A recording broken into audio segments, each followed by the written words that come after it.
பார்த்தீங்க அப்படின்னா இந்த வீடு மனை அப்படிங்கிற விஷயம் வந்து பார்த்திங்கன்னா ஒரு சிலருக்கு என்னதான் பண்ணாலும் ஒரு போராட்டத்தை கொடுத்துக்கிட்டே இருக்கும். நான் வீடு கட்டிட்டேங்க, ஆனால் வீடு கட்டினதுக்கப்புறம் எனக்கு கடன் ஆயிடுச்சு, இல்லை நான் வீடு வாங்கினதுக்கப்புறம் எனக்கு தொழிலில் லாஸ் ஆயிடுச்சு, இல்லை எங்கள் அம்மாவுக்கு பிரச்சனை ஆயிடுச்சு, எனக்கு தாங்கவே முடியாத அளவுக்கு கடன் சுமைகள் ஆயிடுச்சு. இது எல்லாமே பார்த்தீங்க அப்படின்னா நம்மளுடைய ஜாதகத்தில் நமக்கு 4ஆம் பாவம் எப்படி இருக்கோ அதை பொறுத்து தான் நம்மளுடைய வீடு மனை எல்லாமே அமையும். சரிங்களா? அதுலேயும் பார்த்தீங்கன்னா நிறைய வீட்டில் பார்த்தீங்கன்னா இன்றைக்கி வாஸ்து சரியில்லாமல் நிறைய வீடுகளில் இருக்குது. அது வந்து நமக்கு வந்து இப்போ பார்த்தீங்கன்னா அப்பார்ட்மெண்ட் மாதிரி கட்டுறாங்க, இல்லை பில்டர்ஸ் கட்டி கொடுக்குறாங்க. அவங்க இந்த இடத்துக்கு தகுந்த மாதிரியான அந்த விஷயங்களை அவங்க வச்சிடறாங்க. இப்போ பெட்ரூம்னா பெட்ரூம் இருக்க வேண்டிய இடத்துல கிச்சனை மாற்றி வச்சுறாங்க. இந்த மாதிரி நிறைய விஷயங்கள் மாற்றங்கள் நடக்குது. அப்போ அந்த வீட்டுக்கு நம்ம போனதுக்கப்புறம் பார்த்தீங்க அப்படின்னா நம்ம வீட்டில் பொருளாதார ரீதியாகவும் மன ரீதியாகவும் நமக்கு நிறைய பிரச்சனைகள் நமக்கு வர ஆரம்பிக்குது. அப்போ அடடா நம்ம வீடு வாங்கினாதான் நிம்மதி, வீடு கட்டினாதான் நிம்மதின்னு நம்ம நினச்சோம். ஆனால் நம்ம இந்த வீடு நமக்கு மிகப்பெரிய ஒரு மன கஷ்டத்தை கொடுத்துருச்சே அப்படின்னு நினச்சிங்க அப்படின்னா நம்ம இந்த பதிவில் வந்து நம்ம அதை பற்றி தான் பார்க்க போகிறோம். அதாவது ஒவ்வொரு ராசிக்கும் ஒவ்வொரு திசைகள் இருக்குது. அதாவது பொதுவாக வந்து நம்ம ஜோதிடத்தில் திசைகள் வேற, அதே சமயத்தில் நம்ம வாஸ்து அப்படின்னு பார்க்கும்போது அதனுடைய திசைகள் நமக்கு வேற.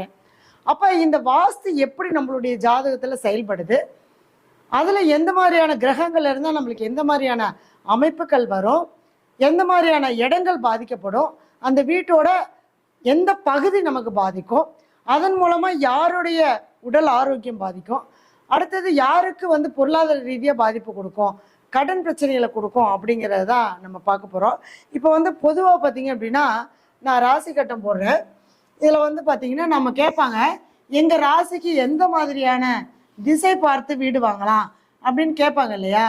ராசிக்கு வீடா லக்னத்துக்கு வீடா அப்படின்னா சந்திரன், அதாவது ராசி அப்படிங்கிறது நம்ம அனுபவிக்கிறது, அப்போ உடல் மனம் இது அனுபவிக்கிறது. ஆனால் விதி கொடுப்பனை அப்படிங்கிறது லக்னம் தான் இல்லையா? அப்போ ஒவ்வொரு லக்னத்துக்கும் 4ஆம் பாவம் எந்த பாவமாக வருதோ அந்த பாவத்தை பொறுத்து நம்மளுக்கு அந்த திசைகள் மாறுபடும். சரிங்களா? இப்போ ஒரு வீட்டில் ஒரு ஆணுடைய பேரில் இடம் பத்திரம் வீடு இருக்குது அப்படின்னா அது ஆண்களுக்கு மட்டும்தான் பேசுமா அப்படின்னு கேட்டால் கண்டிப்பாக கிடையாது. அங்கே வீடு அப்படின்னு பொறுத்த அளவுக்கு பெண்களுக்கு தான் அந்த இடத்துல மெயினாக குறிப்பாக நமக்கு சொல்லக்கூடிய விஷயம் என்னென்னா பெண்கள். அப்போ ஒரு வீட்டில் விளக்கேத்தறது யாருங்க? பெண்கள் தான். ஒரு வீட்டில் வந்து ஒரு குடும்ப பொறுப்பை சுமக்கிறது யார் அப்படின்னு பார்த்தீங்கன்னா பெண்கள் தான். ஆண்கள் வந்து சம்பாதிப்பாங்க, எல்லாம் பார்த்துக்குவாங்க. ஆனால் அந்த வீட்டில் பெண்கள் இல்லைன்னா என்ன இருக்காதுங்க? மகிழ்ச்சி இருக்காது. அதனால என்னதான் ஆணுடைய ஜாதகத்தில் நம்ம பத்திரம் இருந்தாலுமே பெண்களுக்கு அவங்களுடைய அந்த வீட்டில் இருக்கும்போது சில குறைபாடுகள் இருந்தால் அவர்களுக்கு அந்த பாதிப்பு கட்டாயம் பெண்களுக்கு வரும். சரிங்களா? அடுத்தது வந்து பார்த்தீங்க அப்படின்னா இப்போ நான் வந்து பொதுவாக பார்த்தீங்கன்னா நம்மளுடைய ஜாதகப்படி, அதாவது நம்மளுடைய ஜோதிட சாஸ்திரப்படி இது வந்து மேஷம் வந்து கிழக்கு திசை, ரிஷபம் வந்து தெற்கு திசை, மிதுனம் வந்து மேற்கு திசை, கடகம் வந்து வடக்கு திசை. இதுதான் நமக்கு திசை அமைப்புகள். சரிங்களா? இதில் அதே மாதிரி நம்ம எழுதுகிறோம். சிம்மம் வந்து கிழக்கு, கன்னி வந்து தெற்கு, துலாம் வந்து மேற்கு, விருச்சகம் வந்து வடக்கு. இங்கே வந்து பார்த்தீங்கன்னா அப்படின்னா தனுசு வந்து கிழக்கு, மகரம் வந்து தெற்கு, கும்பம் வந்து மேற்கு, மீனம் வந்து வடக்கு. இது நமக்கு பொதுவான ஜோதிடத்தில் நமக்கு 12 ராசிகள் காட்டக்கூடிய திசை. இப்போ இந்த திசையில் இப்போ ஒருத்தருக்கு வந்து பார்த்தீங்கன்னா மேஷம் இருக்கணும்னா 4ஆம் பாவம் நமக்கு வடக்கு. அப்போ வடக்கு வாசல் வைக்கலாமா அப்படின்னு கேட்பாங்க இல்லையா? வடக்கு வாசல் பார்த்து நான் வீட்டுக்கு போகலாமா, கிழக்கு பார்த்து போகலாமா, யாருக்கு தெற்கு பார்த்து போகலாம், மேற்கு பார்த்து போகலாம் அப்படின்றது இது வந்து நம்ம பொதுவான எப்படி சொல்கிறது, நம்ம ஜோதிடத்தில் 12 ராசிகளுக்கு உண்டான இது திசைகள். இதை வச்சு நம்ம என்ன பண்ணுறோம், வீட்டோட நம்ம வாசல் எப்படி இருக்கா அப்படிங்கிறத பார்க்குறோம். ஆனால் நமக்கு வந்து பார்த்திங்க அப்படின்னா வாஸ்து பகுதி எந்த இடத்துல வாஸ்துப்படி நமக்கு பாதிப்பை கொடுக்கும் அப்படிங்கிறத பார்க்கணுன்னா இந்த மாதிரி நம்ம திசைகள் வந்து மாறி வரும். சரிங்களா? வாஸ்துல மாறி வரும், அதே மாதிரி அதுக்கு உண்டான அந்த இடங்கள் நமக்கு பாதிப்புகளை கொடுக்கும். சரிங்களா? இப்போ முதல்ல நம்ம திசைகளை எழுதிடுவோம். அதுக்கப்புறமா நமக்கு எப்படி பாதிப்பு வரும், எந்தெந்த இடங்கள் நமக்கு பாதிப்பு வரும் அப்படிங்கிறத நம்ம பார்க்கலாம். இப்போ மேஷம் வந்து பார்த்தீங்கன்னா கிழக்கு, ரிஷபமும் கிழக்கு. சரிங்களா? இது தென்கிழக்கு, அதாவது இது கிழக்கு, இது மேற்கு, இது தெற்கு, இது வடக்கு. இந்த 4 திசை. சரிங்களா? இப்போ இந்த நாளில் பார்த்தீங்க அப்படின்னா இந்த இடத்துல கடகம் வந்து தெற்கு, சிம்மமும் தெற்கு, இங்கே வந்து பார்த்தீங்கன்னா தென்மேற்கு, அதாவது கன்னி வந்து தென்மேற்கு. அடுத்தது வந்து பார்த்தீங்க அப்படின்னா ரிஷபம், அதாவது துலாம் வந்து மேற்கு, விருச்சகம் மேற்கு, இந்த இடத்துல வடமேற்கு. வடக்கும் மேற்கும் சேரக்கூடிய கார்னர் வடமேற்கு. அடுத்தது வந்து பார்த்தீங்கன்னா இந்த இடத்துல வடக்கு, இந்த இடத்துல வடக்கு, இங்கே வடகிழக்கு. இதுதான் வந்து நமக்கு வாஸ்து சொல்லக்கூடிய திசைகள். சரிங்களா? இப்போ நம்ம வந்து இப்படி தான் நம்ம பார்க்க போகிறோம். இது வந்து நான் உங்களுக்கு எழுதிட்டேன். இப்போ ஒவ்வொரு லக்னக்காரங்களுக்கும் இந்த 4ஆம் இடம் எப்படி அமையும், எந்த மாதிரியான வீடுகள் அமையும், எந்த மாதிரியான இடங்களாக இருந்தால் நம்மளுக்கு எந்த மாதிரியான பாதிப்புகள் வரும் அப்படிங்கிறத பற்றி தான் நம்ம பார்க்க போகிறோம். இப்போ வந்து பார்த்தீங்க அப்படின்னா மேஷ லக்னம். இப்போ மேஷ லக்னம்னா நம்ம ஃபஸ்ட்டு இன்னொரு கட்டம் போட்டுக்கலாம். தெரியுதுங்களா? கீழே வரைக்கும் போர்டு எல்லாருமே வீடியோ டபுள் டாப் பண்ணி லைக் பண்ணி பாருங்க. உங்களோட ஜாதகத்தையும் பதிவு பண்ணி உங்களுடைய ஃபோன் நம்பருக்கு நீங்க கான்டாக்ட் பண்ணி பேசலாம். இப்போ மேஷ லக்னம். இந்த மேஷ லக்னத்தில் பிறந்தவங்க ஃபஸ்ட்டு நம்ம எடுத்துக்கிறோம். இந்த மேஷ லக்னத்தில் பிறந்தவங்க எப்படி இருப்பாங்க? எல்லாமே தலைப்பகுதி, காலச்சக்கரத்துக்கு அது முதல் ராசி. அப்போ சரி, இப்போ மேஷ லக்னம். இப்போ மேஷ லக்னம் அப்படின்னு பார்த்தீங்கன்னா நம்மளுக்கு ஜாதகத்தில், நம்மளுக்கு ஜோதிடத்தில் தலைப்பகுதி, ஹெட் ஆஃப் த டிபார்ட்மெண்ட் இல்லையா? மேஷம் தான் முதல் ராசி, முதல் லக்னம்.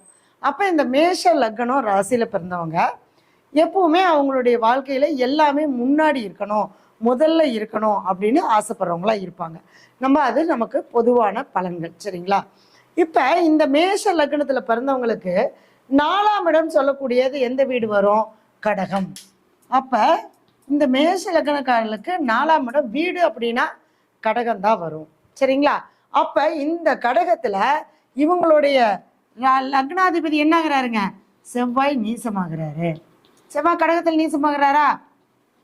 அப்போ இந்த மேஷ லக்னக்காரங்களுக்கு இடம் சார்ந்த விஷயங்கள் பிரச்சனைகளை கொடுக்கும். ஏன்னா 4ஆம் இடங்கிறது என்ன? வீடு, மனை, சொத்து, சுகஸ்தானம் சொல்லிட்டு. அப்போ லக்னாதிபதியே 4ஆம் இடத்துல போய் நீசமாயிட்டா இவங்க ஒரு இடத்த வாங்கினதுக்கு அப்புறம் இவங்க பிரச்சனைகளை இவங்களே ஏற்படுத்திக்குவாங்க. அந்த இடமே பார்த்தீங்கன்னா ஏதாவது ஒரு பிரச்சனைக்குரிய இடமா தான் இருக்கும். இப்போ ஒருத்தர் வந்து நம்ம சொன்னாங்க காலையில், நான் இடம் வாங்கிட்டேன் ஆனால் டாக்குமெண்ட் என்னால் பண்ண முடியல. அந்த மாதிரி அந்த இடமே என்னவா இருக்குங்க? பிரச்சனைகளுக்கு உண்டான இடமா இருக்கு. ஏன்னா செவ்வாய் அந்த இடத்துல நீசமாயிடுறாரு. அப்போ இந்த கடகம் அப்படிங்கிறது நம்மளுக்கு என்ன பகுதி வருது? வாஸ்துப்படி பார்த்தீங்கன்னா தெற்கு. அப்போ இவங்களுடைய இந்த மேஷ லக்னக்காரங்களுக்கு இந்த 4ஆம் இடம் சொல்லக்கூடியது தெற்கு பகுதி. அப்போ இந்த தெற்கு பகுதி அவங்களுக்கு என்னவா இருக்குங்க? கிழக்கும் தெற்கும் பாதிக்கப்படும். ஏன்னா லக்னாதிபதி செவ்வாய் 4ஆம் இடத்துல போய் நீசமாயிறாரு. அப்போ என்ன? கிழக்கு. அப்போ இவங்க வந்து கிழக்கு பார்த்தும் வடக்கு பார்த்தும் வாசல் வைக்கலாமா? ஏன்னா இங்கே வந்து நம்ம திசை எடுத்துக்கிறோம், இங்கே கிழக்கு, இங்கே வடக்கு. அப்போ இந்த 2 திசையும் அவங்களுக்கு ஆகாது. கிழக்கு திசையும் வடக்கு திசையும் அவங்க வச்சாங்கன்னா பிரச்சனைகள் அவங்களுக்கு வந்துக்கிட்டே தான் இருக்கும். சரிங்களா?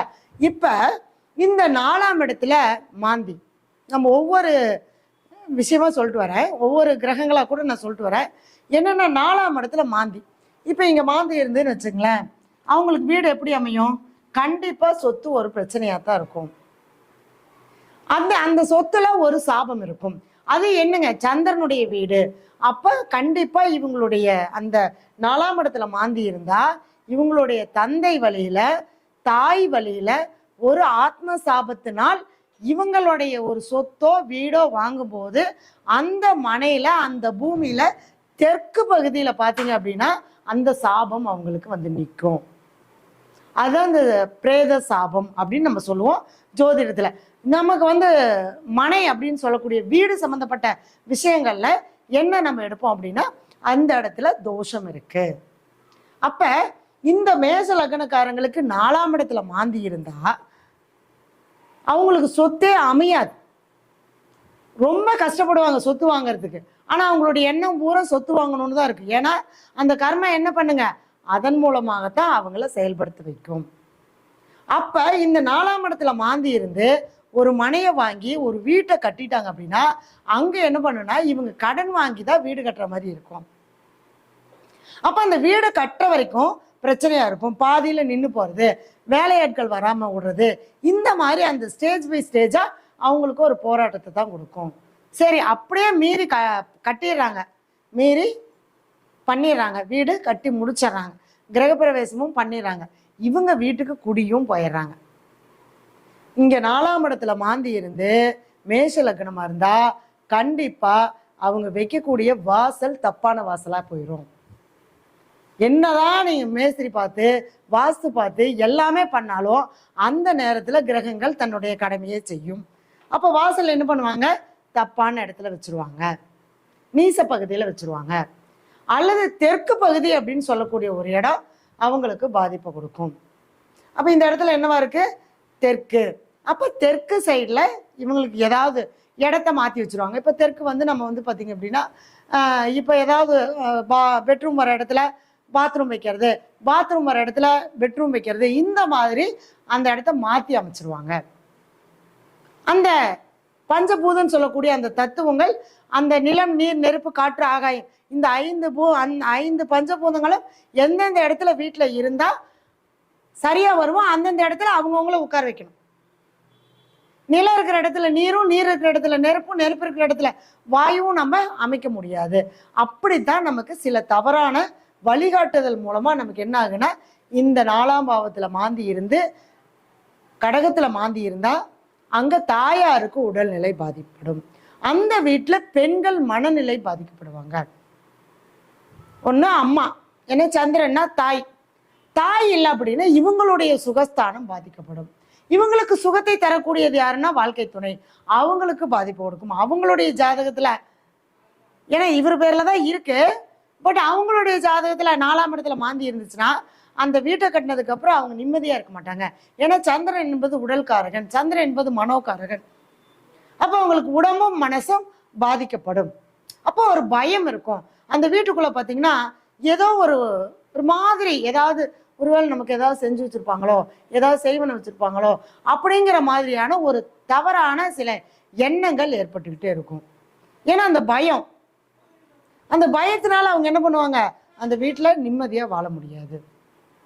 அப்ப இந்த மேஷ லக்னத்துல பிறந்தவங்களுக்கு 4ஆம் இடத்துல மாந்தி இருந்தா இந்த மாதிரியான இந்த வீடு சம்பந்தப்பட்ட விஷயங்கள்ல ஒரு சாபம், ஒரு தோஷம் இருக்கும். அந்த தோஷத்தை அவங்க சரி பண்ண எந்த பகுதியில இருக்கு அப்படிங்கிறத பார்த்து அந்த பகுதியை சரி பண்ணாங்கன்னா மட்டும்தான் அந்த வீட்டுல அவங்க சந்தோஷமா வாழ முடியும். சரி, 4ஆம் இடத்துல ராகு இருக்கு. 4ல ராகுனாலே பிரம்மாண்டமான வீடு, பிரம்மாண்டமான இடம் அவங்களுக்கு அமையறது பிரம்மாண்டமா தான் அமையும். ஆனா இந்த ராகுவும் இந்த மாந்தியும் இங்க நட்சத்திரம் வரும் இல்லையா, இப்ப என்ன நட்சத்திரம் வரும், புனர்பூசம், பூசம், ஆயில்யம்.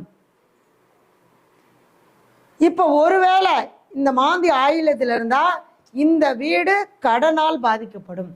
இவங்க வீடு கட்டுவாங்க, கடன் வாங்குவாங்க, கடனை கட்ட முடியாம பாதிப்பு கொடுக்கும். நான் தான் சொன்னேன்ல ஒவ்வொருத்தருக்கும் எப்படி பாதிப்பு கொடுக்கும். இந்த மாந்தி பூச நட்சத்திரத்தில் நின்னா இவங்களுக்கு இந்த வீடு கட்டினதுக்கு அப்புறம் தொழில் சார்ந்த பிரச்சனைகள் கண்டிப்பா வரும். தொழில்ல பெரிய லாஸ் ஆகும், வர வேண்டிய லாபம் வராம போயிடும். அந்த வீடு கட்டினதுக்கு அப்புறம் நிம்மதி இல்லாம போயிடும். ஏன்னா 4ல மாந்தி இருந்தா எங்க பாக்குங்க, 10ஆம் இடத்தை பார்க்கும். ஒரு கௌரவத்துக்காகவே அந்த வீட்டை வச்சிருக்கிற மாதிரி இருக்கும். ஏன்னா சனி பகவானுடைய வீடு, சனி பகவானுடைய நட்சத்திரத்தில் மாந்தி நின்றால் மேச லக்னமாகி 4ஆம் இடம், வீடு வாங்கினதுக்கு அப்புறம் தான் அவங்களுக்கு தொழில் மிகப்பெரிய லாஸ் ஆகும். நீங்க வேணும் நல்லா யோசிச்சு பாருங்க. அந்த டைமு நல்லா இருக்கும், எல்லாம் ஜாதகம் சொல்லுவாங்க, வீடு கட்டலாம் வாங்கலாம் அப்படின்னு சொல்லி. ஆனால் இந்த 4ஆம் பாவம் மட்டும் நமக்கு சரியே இல்லை, அதில் இருக்கக்கூடிய அந்த தோஷங்கள் நமக்கு இருந்தது அப்படின்னா நம்ம கட்டக்கூடிய வீட்டுனால இவ்வளோ பாதிப்பு வரும்.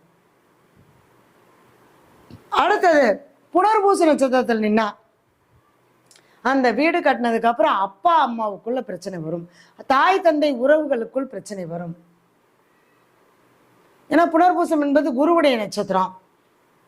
அப்ப அப்பாவுக்கு ஒரு கண்டத்தை கொடுக்கும், அப்பா மூலமாக ஏதாவது ஒரு விதத்துல ஒரு நஷ்டம் ஏற்படும். ஏன்னா இந்த மாந்தி நிற்கக்கூடிய நட்சத்திரத்தை பொறுத்து இந்த 3 நட்சத்திரம் அங்க இருக்கு, புனர்பூசம், பூசம், ஆயில்யம். இப்போ ஒரு சிலருக்கு வீடு வந்து கடனால எனக்கு எல்லாம் போயிருச்சு அப்படிம்பாங்க. அப்ப மேச லக்னத்துக்கு 6ஆம் அதிபதி 3ஆம் அதிபதி புதன் ஆயில்யத்துல அங்கேயே இருக்கார். மாந்தி ஆயில்யத்தில் நின்னா இந்த மாதிரியான விஷயங்களை கொடுக்கும். சரி, ராகு நின்னா சின்னதா ஆரம்பிச்சு பெருசா முடிச்சிருவாங்க. அப்ப பெருசா முடிக்கும் போது என்ன ஆகும், அவங்களுக்கு தேவைக்கு மீறி, அளவுக்கு மீறி என்ன ஒரு கடன் சுமைகளை கொடுக்கும். அடுத்தது கேது இருந்தா இவங்க எப்ப நின்று பாலக்கால் போட்டு வீடு கட்ட ஆரம்பிச்சாங்களோ அன்னைக்கே அங்க பிரச்சனை ஸ்டார்ட் ஆயிரும். கேது மாந்தினா பயங்கரமான கடுமையான மன உளைச்சலை கொடுக்கும். மனசு ஒரு நிம்மதியாவே இருக்காது, ஏண்டா வீட்டை ஆரம்பிச்சோம், ஏண்டா கட்டணும் அப்படிங்கிற ஒரு விஷயங்களை கொடுக்கும். இந்த ராகுவோ மாந்தியோ 4ஆம் இடத்துல கேதுவோ இருந்தால் அவங்க கட்டின வீடு முறைப்படி வாஸ்து இருக்கான்னு பார்த்து வாங்கிக்கிறது ரொம்ப நல்லது. அப்படி பார்த்து வாங்கும்போது நமக்கு அதுக்கான அந்த நம்ம ஜாதகத்தில் அதை கிளியர் பண்ணிட்டு தான் வாங்கணும். நம்ம ஜாதகத்தில் 4ஆம் இடம் சம்மந்தப்பட்ட விஷயங்களுக்கு நம்ம சரி பண்ணிட்டு அதுக்குண்டான ஆலயங்களுக்கு போயிட்டு வந்துட்டு அதுக்கப்புறமா நம்ம என்ன பண்ணுங்க, அந்த வீடோ இடமோ நம்ம வாங்கும்போது நமக்கு அது சிறப்பாக இருக்கும். இப்போ மேஷ லக்னம் கடகம் நீர் வீடு. அப்போ நீர்னா எங்க, ராமேஸ்வரம் போய் ராமநாத சுவாமிக்கு அர்ச்சனை பண்ணிட்டு சாமி கும்பிட்டு 27 கிணத்து தீர்த்தம் வாங்கிட்டு வந்து அதுக்கப்புறம் அந்த வீட்டில் அந்த தோஷ நிவர்த்தி பண்ணாங்க அப்படின்னா கண்டிப்பா அது நிவர்த்தி ஆகும். சரிங்களா? இது இதே மாதிரி நம்ம மற்ற கிரகங்கள் நம்ம எடுக்கலாம். இப்போ சூரியன் இருந்தாரு அப்படின்னா சூரியன் மாந்தி பூர்வீக சாபம் உள்ள இடமாக அமையும். அந்த சொத்தை வித்துருவாங்க, விற்கிறவங்க அந்த பூர்வீக சாபத்தினால வாங்கின சொத்தா இருக்கும், அந்த சொத்தை நம்ம கிட்ட வித்துருவாங்க. அது எப்படிங்க, அவங்களுக்கு தாங்க பூர்வீகம், நமக்கு வாங்குறது நம்ம காசு கொடுத்து தானே வாங்குறோம். ஆனா அந்த சாபம் உள்ள இடம் நமக்கு அமையும். செவ்வாய் மாந்தி கண்டிப்பா அந்த சொத்து வாங்கினதுல இருந்து ஏகப்பட்ட பிரச்சனையை அனுபவிச்சுட்டே இருக்கணும் 4ல செவ்வாய் மாந்தி. ஏன்னா 8ஆம் அதிபதியே செவ்வாய் அப்படிங்கிறப்ப அந்த இடத்துல செவ்வாய்னா என்னங்க, பிரச்சனை, அவமானம், கெட்ட பேரு, தேவையில்லாத கெட்ட பேர் வர்றது, பெண்களுக்கு செய்யாத தப்ப செஞ்சான்னு சொல்லி வர்றது, கணவன் மனைவிக்குள்ள பிரச்சனை கொடுக்கறது, திருமணம் ஆகாம இருக்கிறது. ஏன்னா 8ஆம் இடம் திருமணம், அந்த வீட்டுல ஒரு திருமணம் நடக்காம இருக்கிறது, ரொம்ப லேட் மேரேஜ் ஆகிறது, 33 வயசு 34 வயசு ஆயிடுச்சு ஆனா திருமணமே ஆகல அப்படின்னு இதுவும் காரணம். ஏன்னா 4ஆம் பாவம் என்பது சுகஸ்தானம், வீடு மட்டும் இல்ல, சுகத்தை கொடுக்கக்கூடிய இடம்.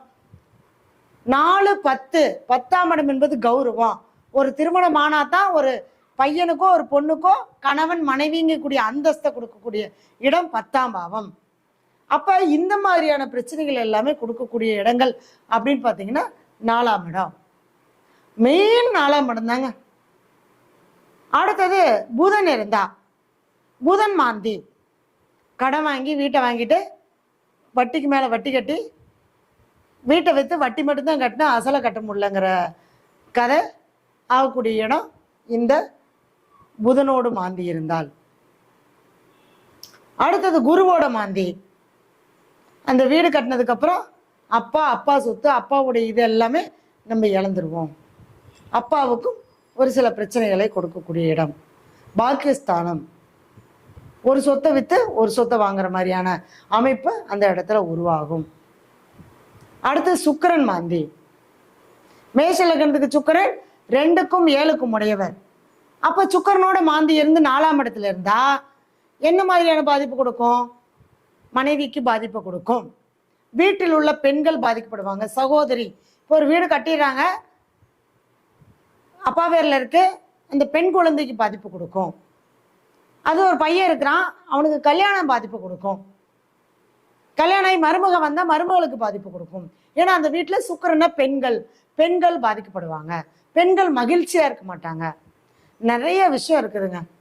4ஆம் பாவம்னு எடுத்துக்கிட்டு அவ்வளோ இருக்குது. அதில் அந்த வாஸ்து சம்மந்தப்பட்ட விஷயங்கள் எடுத்துக்கிட்டு அதில் நிறைய இருக்குது.